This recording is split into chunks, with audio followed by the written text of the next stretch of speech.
وبث منهما رجالا كثيرا ونساء واتقوا الله الذي تساءلون به والأرحام إن الله كان عليكم رقيبا يا أيها الذين آمنوا اتقوا الله وقولوا قولا سديدا يصلح لكم أعمالكم ويغفر لكم ذنوبكم ومن يطع الله ورسوله فقد فاز فوزا عظيما أما بعد فإن خير الحديث كتاب الله وخير الهدي هدي محمد صلى الله عليه وسلم وشر الأمور محدثاتها وكل محدثة بدعة وكل بدعة ضلالة وكل ضلالة في النار. أعوذ بالله السميع العليم من الشيطان الرجيم. بسم الله الرحمن الرحيم. ولا تكونوا كالذين نقضوا غزلها من بعد قوة أنكاثا.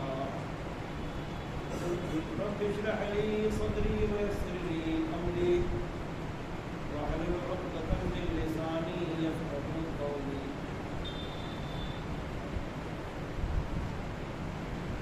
حاضرین جماعت، بزرگوں، دوستوں اور خواتین اسلامیہ،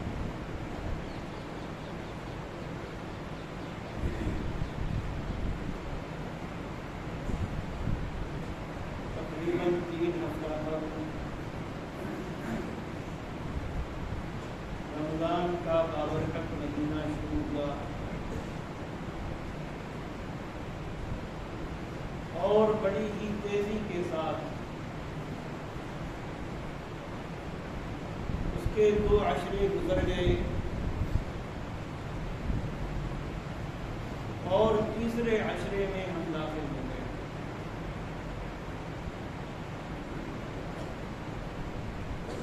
رمضان کا تیسرا عشرہ، آخری عشرہ،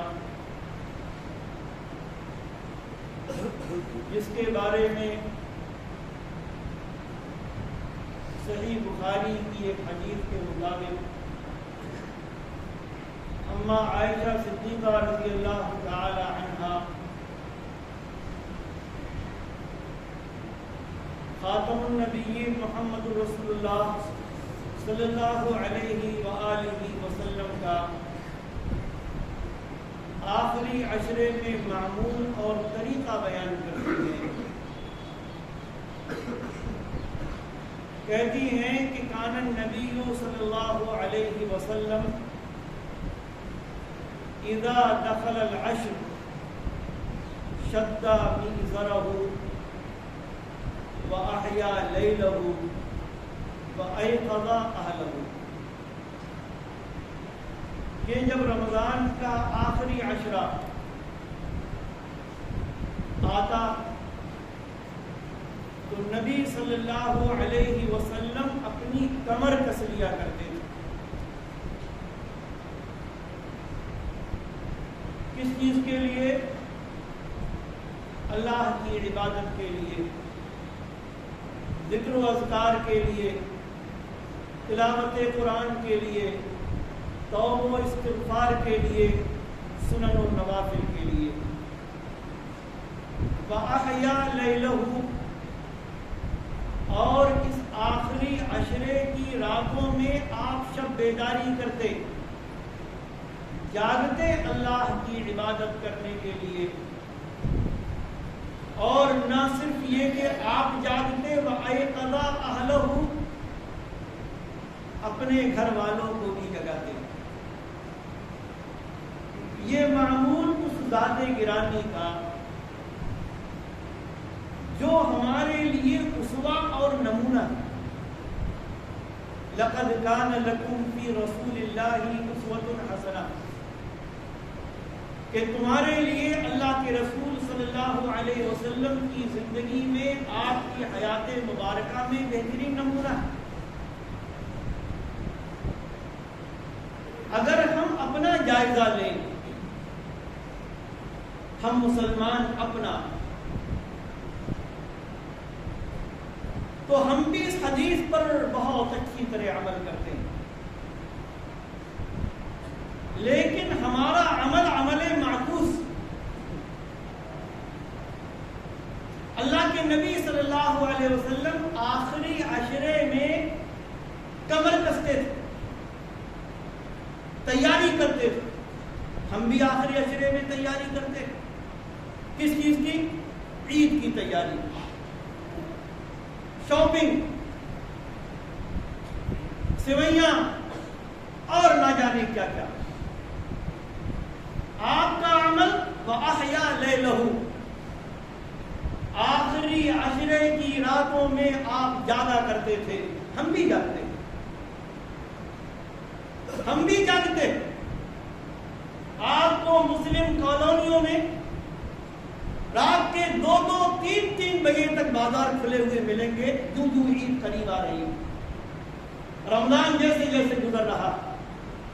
آپ کے علی گڑھ میں بھی ہوگا اسی طریقے سے۔ ہم جس علاقے میں رہتے ہیں دہلی کے اوکھلا، تو آپ شب بیداری کا کیا حال ہے کہ آپ تنہا نہیں گزر سکتے، ہم بھی شب بیداری کر رہے ہیں۔ اور تیسرا عمل آپ کا وَأَيْقَظَ أَهْلَهُ، اپنے گھر والوں کو آپ جگاتے تھے کہ عبادت کرو، نوافل پڑھو، ذکر و اذکار کرو، اللہ سے توبہ استغفار کرو، تلاوت قرآن کرو۔ ہم بھی اپنے گھر والوں کو جگاتے تھے، ہم بھی اپنی بیوی اور بچوں کو لے کر رات بھر شاپنگ کرتے رہتے۔ شاپنگ کرنا کوئی غلط چیز نہیں، اچھے کپڑے خریدنا کوئی غلط چیز نہیں، عید کی تیاری کرنا کوئی غلط کام نہیں، لیکن مسجدوں کو خالی کر کے، عبادات سے پہلو تہی اختیار کر کے، جو ہمارے یہاں رمضان آگے بڑھتا ہے مسجدوں سے مصلی کم ہوتے چلے جاتے ہیں، اور آخری عشرے میں دیکھیے کیا حال ہے۔ ہمارے قدوہ اور اسوہ پیارے رسول صلی اللہ علیہ وسلم کا حال یہ تھا کہ جو رمضان آگے بڑھتا تھا، آپ کی عبادات، آپ کی سنن، آپ کی نوافل، آپ کے ذکر و اذکار میں اضافہ ہوتا جاتا تھا۔ اسی لیے تو آخری عشرے میں آپ اعتکاف کیا کرتے تھے، عبادت کے لیے اپنے آپ کو خالی کر لیتے تھے، آپ خود شب بیداری کرتے تھے، عبادت کے لیے کمر کس لیا کرتے تھے، اپنے گھر والوں کو جگاتے تھے۔ ہم نے اپنے نبی کے طریقے کو بالکل الٹ دیا، دوسرا ہی طریقہ ہم نے اختیار کر لیا۔ نیز ایک ہفتے کے بعد یہ رمضان بھی ختم ہو جائے گا، چلا جائے گا رمضان۔ رمضان آیا ہے، چل رہا ہے، اور ایک ہفتے کے بعد یہ رخصت ہو جائے گا۔ ہمارا حال کیا ہوگا؟ قرآن میں اللہ رب العالمین نے فرمایا وَلَا تَكُونُوا كَالَّتِي نَقَضَتْ غَزْلَهَا مِن بَعْدِ قُوَّةٍ أَنْكَاثًا، کہ تم اس عورت کی طرح مت ہو جاؤ جو عورت مضبوطی سے سوت کاٹتی ہے اور سوت کاٹنے کے بعد اس کو بکھیر دیتی، اس کو توڑ دیتی ہے، اس کو ختم کر دیتی ہے، اپنی پوری محنت میں کاٹ کر دیتی۔ نوجوانوں، خواتین اور سارے لوگ، آپ لائق مبارکباد ہیں، لائق تعریف ہیں کہ آپ نے رمضان کی اہمیت کو سمجھا۔ ہم روزے بھی رکھ رہے ہیں، جو کچھ ہو رہا ہے ہم نوافل بھی ادا کر رہے ہیں، ہم فرائض کا اہتمام بھی کر رہے ہیں، لیکن کیا عید کے آنے کے بعد، عید منانے کے بعد یہ سب ختم ہو جائے گا؟ یہ رمضان کا مہینہ، اس میں لوگوں کی مختلف حالتیں ہوتی ہیں. بعض وہ ہوتے ہیں جو فرائض ادا کرتے ہیں, نوافل ادا کرتے ہیں, سنتوں کا اہتمام کرتے ہیں, روزے رکھتے ہیں اور برائیوں سے, گناہوں سے اپنے آپ کو بچائے رکھتے ہیں. وہ لائق مبارکباد ہیں.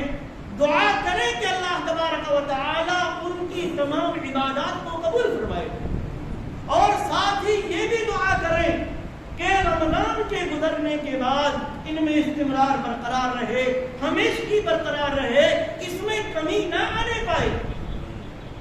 کچھ ایسے بھی ہیں کہ جو رمضان کے روزے رکھتے ہیں, عبادتیں بھی کرتے ہیں, نمازیں بھی پڑھتے, لیکن ان سے بعض غلطیاں ہو جاتی ہیں, بعض گناہ ہو جاتے ہیں. صغیرہ گناہ, چھوٹے چھوٹے گناہ, ان کو پریشان ہونے کی ضرورت نہیں. اللہ رب العالمین فرماتا ہے ان الحسنات یذھبن السیئات, نیکیاں برائیوں کو ختم کر دیتی. ایک حدیث میں پیارے رسول صلی اللہ علیہ وسلم نے فرمایا وَأَتْبِعِ السَّيِّئَةَ الْحَسَنَةَ تَمْحُهَا. اگر برائی ہو جائے, کوئی غلطی ہو جائے, کوئی نافرمانی ہو جائے اور وہ کبیرہ گناہ نہیں, تو پریشان مت ہو, اس کے بعد نیکیاں کرو, یہ نیکیاں برائیوں کو ختم کر دیں گی. اللہ کے نبی صلی اللہ علیہ وسلم نے ایک اور حدیث میں بیان فرمایا 5 وقتہ صلوات, ایک جمعہ سے لے کر دوسرا جمعہ, ایک رمضان سے لے کر دوسرا رمضان, یہ بیچ کے کبھی صغیرہ اور چھوٹے گناہوں کے لیے کفارہ. بعض ایسے بھی ہوتے ہیں اللہ کے بندے کہ جن سے نادانی میں, شیطانی چکر میں پڑ کر کبیرہ گناہ ہو جاتے ہیں. بڑے گناہ, کبیرہ گناہ یا بڑا گناہ اس کو کہتے ہیں کہ جس میں شریعت نے کوئی حد متعین کی, سزا متعین کی ہے, یا جس پر آخرت میں لعنت, غضب یا عذاب کی بات کہی گئی ہے, اس کے لیے توبہ ضروری ہے. کریں توبہ. اور یہ رمضان جو ٹریننگ کا مہینہ ہے, ایسی توبہ کریں, ایسا استغفار کریں کہ بعد میں ان گناہوں کے قریب بھی نہ جائیں, ان برائیوں کے قریب بھی نہ جائیں. اگر کوئی ایسا کرتا ہے تو اللہ تبارک و تعالی نے اس کے لیے بشارت بیان فرمائی الا من تاب وآمن وعمل عملا صالحا فاولئک یبدل اللہ سیئاتہم حسنات وکان اللہ غفورا رحیما. جو آدمی توبہ کرے اپنے گناہوں سے, نافرمانیوں سے, اللہ کی بغاوت سے, اللہ کی سرکشی سے, کبیرہ گناہوں سے, اور نیک کام کرے, اللہ تعالیٰ فرماتا ہے فَأُولَئِكَ يُبَدِّلُ اللَّهُ سَيِّئَاتِهِمْ حَسَنَاتٍ. اللہ تعالیٰ توبہ کو قبول کرے گا, ان برائیوں کو, گناہوں کو نیکیوں سے بدل دے گا. اللہ تعالیٰ بخشنے والا ہے, رحم کرنے والا. لیکن توبہ کی تو جائے, اپنے آپ کو صحیح کیا تو جائے, اپنے آپ کو درست رکھا تو جائے. صرف رمضان کا مہینہ عبادت کے لیے نہیں ہے, صرف رمضان کا مہینہ فرض نمازوں کے لیے نہیں ہے, صرف مسلمانی یہ نہیں ہے کہ ہم نے روزہ رکھا, ڈر رہے ہیں کہ اگر 5 وقت کی نماز نہیں پڑھی تو پتہ نہیں روزے کا ہمارے کیا ہوگا. یہ تو ہم نے, اگر یہ ہماری سوچ ہے, اگر یہ ہمارا طریقہ ہے, اور اگر ہم یہ سوچتے ہیں توبہ کر لو, 5 وقتہ نماز جماعت کے ساتھ پڑھ لو, پورے عشرے میں یا عشرے کی طاق راتوں میں شب بیداری کر لو, دعا و استغفار کر لو, اور عید تو آئے گئی, پھر وہی رفتار بے ڈھنگی جو پہلے تھی وہ بھی. اگر یہی ہے تو یاد رکھیں یہ توبہ توبہ نصوح نہیں, یہ توبہ سچی توبہ نہیں ہے, ایک مومن کی یہ شان نہیں ہے. توبہ کے لیے تو ضروری یہ ہے کہ آدمی جو غلطی کر رہا ہے, جو گناہ کر رہا ہے, اس کو چھوڑ دے فوراً, اور اس پر اس کو شرمندگی, ندامت ہو مجھ سے غلطی ہو گئی, اور آئندہ نہ کرنے کا عزم کرے, پختہ ارادہ کہ جو غلطی ہو رہی تھی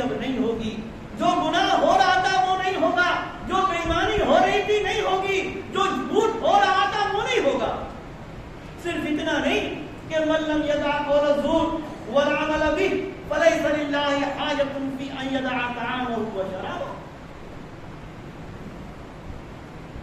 کہ سن لیا امام صاحب سے خطبہ جمعہ میں درس میں کہ جو آدمی روزے کی حالت میں جھوٹ بولنا نہ چھوڑے، جھوٹ پر عمل کرنا نہ چھوڑے، تو اللہ تعالیٰ کو اس کے بھوکے اور پیاسے رہنے کی کوئی ضرورت نہیں. چلو کم سے کم 29 دن یا 30 دن جھوٹ سے بعد آ جاؤ، بےمانی سے بعد آ جاؤ تاکہ روزہ ٹھیک رہے.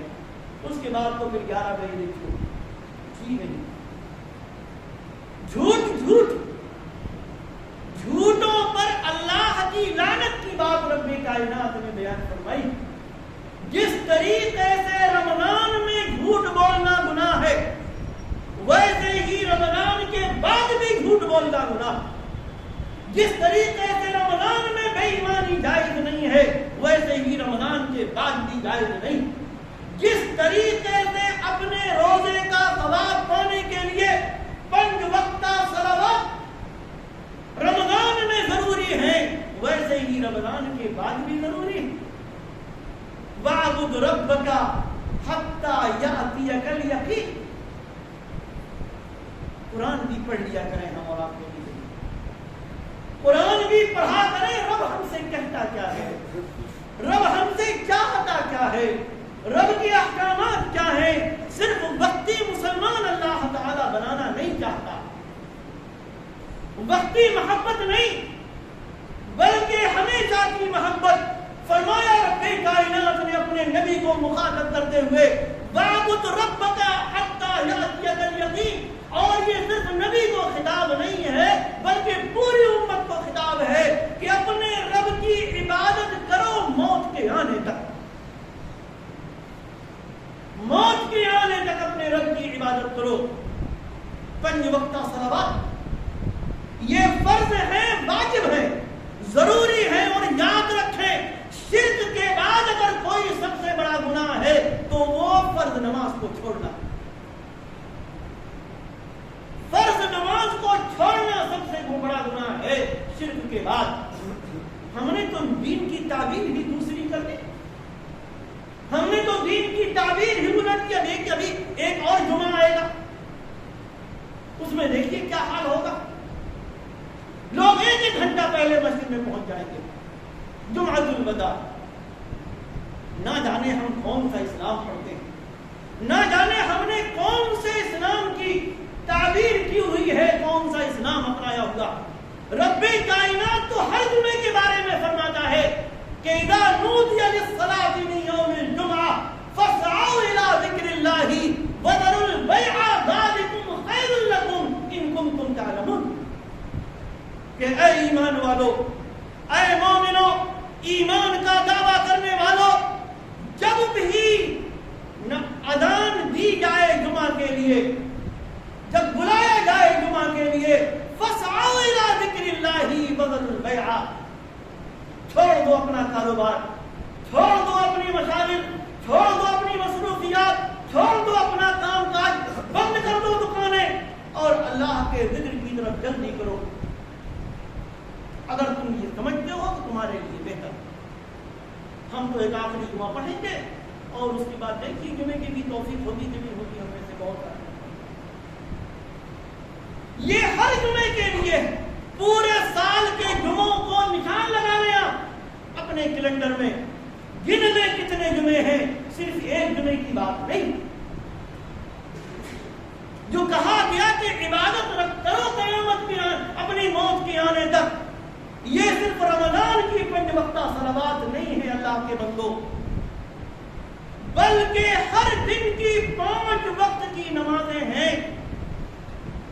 اور یہ ضروری ہے، فرض ہے. شاید ہم نے وہ حدیث نہیں سنی، اگر نہ سنی ہو تو سن لیں کہ قیامت کے دن سب سے پہلا سوال بندے سے جو کیا جائے گا وہ اس کی نماز کے بارے میں ہوگا. کیا جواب دیں گے ہم؟ اللہ تعالیٰ نماز پڑھ لی تھی کس میں؟ رمضان میں.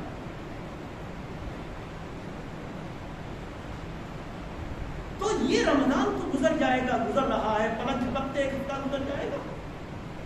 اس کے بعد ہم کیا کریں گے؟ کیا نیکیاں چھوڑ دیں گے؟ کیا اللہ کی رحمتیں صرف رمضان کے لیے ہیں؟ کیا رمضان میں ہم اللہ کا دیا ہوا کھاتے ہیں؟ کیا رمضان میں صرف ہم اللہ کا دیا ہوا پانی پیتے ہیں؟ کیا صرف رمضان میں ہم اللہ کی آکسیجن سے سانس لیتے ہیں؟ کیا صرف رمضان کے لیے یہ ساری پابندیاں ہیں؟ نہیں. ایک مومن ہے جب سے اس نے سن شعور کو وہ پہنچا ہے، جب سے وہ بالغ ہوا ہے، تب سے لے کر اپنی موت کے آنے تک، کیونکہ قرآن یہی کہتا ہے یا ایھا الذین آمنوا اتقوا اللہ حق تقاتہ ولا تموتن الا وانتم مسلمون. کہ اے ایمان والو، اللہ کا تقوی اختیار کرو، اللہ سے ڈرو. جھوٹ بولنے سے، برائیاں کرنے سے، غیبت کرنے سے، چغلی کرنے سے، ظلم کرنے سے، لڑائی کرنے سے، گالیاں دینے سے، ایک دوسرے کے حقوق کو غصب کرنے سے، صرف رمضان میں نہیں بلکہ ہمیشہ یا ایھا الذین آمنوا اتقوا اللہ حق تقاتہ. جیسا اللہ سے ڈرنے کا، اللہ کا تقوی اختیار کرنے کا حق ہے، ویسے ہی تقوی اختیار کرو. ولا تموتن الا وانتم مسلمون. اور جب تم کو موت آئے تو حالت اسلام میں آئے، حالت ایمان میں آئے. ایک مومن، ایک مسلمان جو اپنے نبی سے محبت کرتا ہے، جو اپنے اللہ سے محبت کرتا ہے. نبی کا طریقہ صرف رمضان میں عبادات کا نہیں ہے، بلکہ اس بابرکت مہینے میں زیادہ سے زیادہ عبادات کا ہے. لے آئیے گا کوئی واقعہ اللہ کے نبی صلی اللہ علیہ وسلم کی حیات مبارکہ سے کہ آپ نے ایک وقت کی نماز بھی چھوڑی، ایک وقت کی نماز. لے آئیے گا کوئی واقعہ کہ کبھی آپ نے نعوذ باللہ جھوٹ بولا. لے آئیے گا کوئی ایک مثال کہ کبھی آپ نے کسی کو گالی دی ہو. لے آئیے گا کوئی ایک مثال کہ آپ نے کسی کی غیبت کی ہو، آپ نے کسی کی چغلی کی ہو، پوری زندگی، پوری حیات طیبہ میں، اور ہم نے اس کو خاص کر دیا صرف رمضان کے لیے. اللہ تبارک و تعالی نے قرآن مجید میں اپنے ان بندوں کا ذکر کیا جن پر اللہ تعالی نے انعام فرمایا. حضرت مریم علیہ السلام کا ذکر کیا گیا، حضرت عیسیٰ، ابراہیم خلیل اللہ، موسیٰ، اسماعیل، ادریس اور بھی کئی انبیاء کا علیہ السلام، اور ان پر ایمان لانے والوں کا. اور فرمایا گیا کہ ان پر اللہ تبارک و تعالی نے انعام فرمایا ہے. اور اس کے بعد کہا فخلف من بعدهم خلف اضاعوا الصلاة واتبعوا الشهوات فسوف يلقون غيا. لیکن ان کے بعد ایسے نالائق لوگ آئے جنہوں نے نمازوں کو ضائع کر دیا، نمازوں کو ترک کر دیا. نمازوں کو ضائع کرنا، نمازوں کا چھوڑنا بھی نمازوں کو ضائع کرنا ہے. وقت بے وقت نماز پڑھنا یہ بھی نمازوں کو ضائع کرنا ہے. 5 وقت میں چند وقت کی پڑھ لینا اور باقی کو چھوڑ دینا یہ بھی نمازوں کو ضائع کر دینا ہے. اپنی طبیعت جب چاہیے نماز پڑھ لی اور جب چاہیے نہیں پڑھی، یہ بھی نمازوں کو ضائع کر دینا.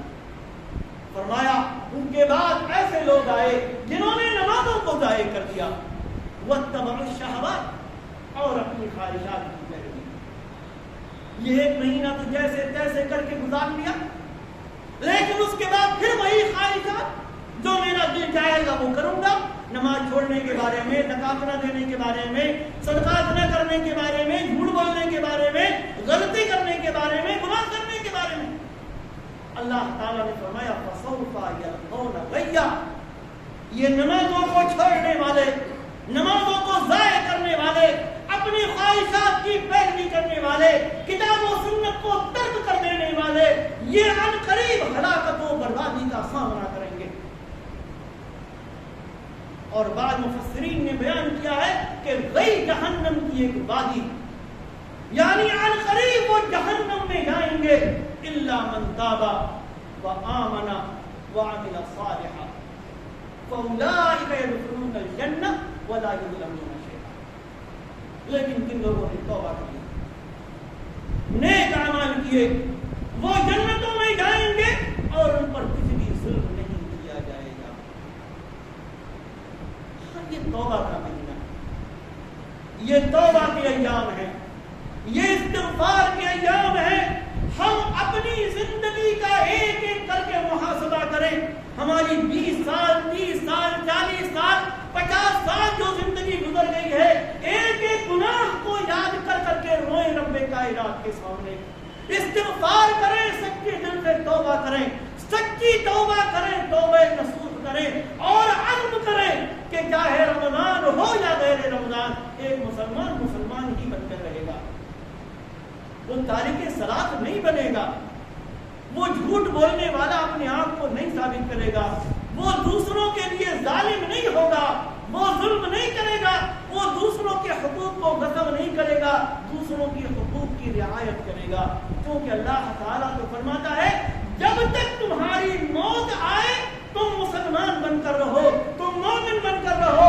اور مومن اور مسلمان وہ ہے کہ جو مکمل طور سے اللہ کے قرآن اور محمد رسول اللہ صلی اللہ علیہ وسلم کی سنتوں پر عمل کرے.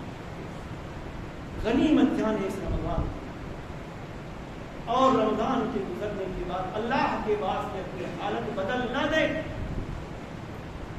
اپنے آپ کو مسجدوں سے دور نہ کرنے، سچائی کا دامن نہ چھوڑے، نمازوں کو نہ چھوڑے، زکوٰۃ کی ادائیگی سے منہ نہ موڑے.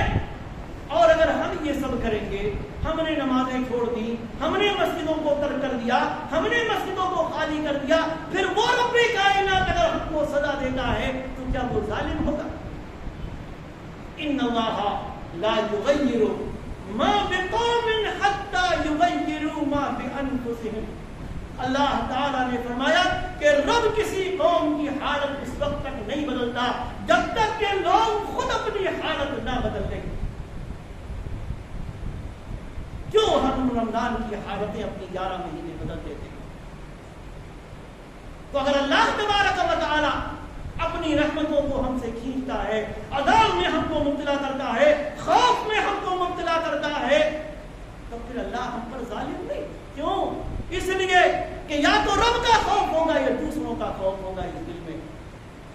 ہم نے اپنے رب کے خوف کو دل سے نکال دیا تو غیروں کا خوف تو ہمارے دل میں آئے گا ہی نا. وَخَافُونِي إِن كُنتُم مُؤْمِنِينَ. اللہ تبارک و تعالیٰ فرماتا ہے اگر مومن ہو تو صرف مجھ سے ڈرو. اور ڈرنے کا مطلب یہ ہے کہ کتاب و سنت پر عمل کو مت چھوڑو. اللہ تبارک و تعالیٰ ہمیں نیک عمل کی توفیق عطا فرمائے، ہمیں صحیح سمجھ عطا فرمائے، ہمیں اس جو ایام رمضان کے بچے ہیں کہ زیادہ سے زیادہ عبادات کی توفیق عطا فرمائے. اور رب کائنات رمضان کے بعد بھی ہماری حالت درست فرمائے، ہمیں نمازوں کی توفیق عطا فرمائے، سنن و نوافل کی توفیق عطا فرمائے، اتباع کتاب و سنت کی توفیق عطا فرمائے، اور قرآن اور سنت کی مخالفت سے ہمیں